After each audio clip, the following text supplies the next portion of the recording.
Madame, Messieurs, bonjour et bienvenue au flash de 10h sur la RTV. Présent à Bobo Dioulasso, le Premier ministre a visité des unités industrielles de la ville. Presque toutes les usines visitées font face à des difficultés de vente, de manque de matières premières ou de dysfonctionnement. Pour Paul Kabatieba, pas question de laisser tomber ces industries. Il a annoncé que son gouvernement va œuvrer à apporter un soutien à ces structures pour la relance économique de la ville de Bobo Dioulasso et de la région des Hauts-Bassins.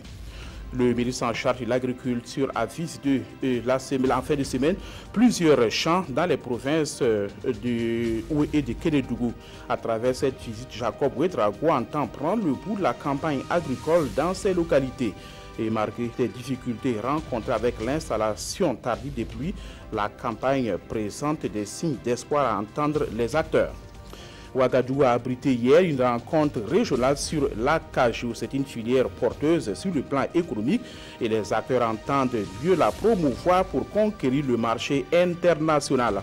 La rencontre, qui a regroupé des spécialistes de 11 pays d'Afrique, a pour objectif de sonder le marché international, de réfléchir sur les techniques de récolte et le traitement ainsi que la gestion des informations liées à la filière acajou. Faciliter l'intégration des femmes du secteur informel et promouvoir l'entrepreneuriat féminin, c'est l'ambition du ministère de la Femme, de la Solidarité nationale et de la Famille. Ce département a lancé une vaste campagne d'initiation des femmes sur l'importance de la formalisation des entreprises. On estime à 21% le taux des femmes propriétaires d'entreprises au Burkina, et en rencontrant les femmes des 13 régions du Burkina, la première responsable des femmes souhaite qu'en 2020, ces taux franchissent la barre de 50%. Au Brésil, le président brésilien va-t-il rester au pouvoir? C'est une journée cruciale pour Michel Temer, accusé de corruption. Le Parlement doit voter pour ou contre un procès devant la Cour suprême. Si 2 tiers des députés décident d'un procès, le chef de l'État risque d'être inculpé et écarté du pouvoir pour 6 mois.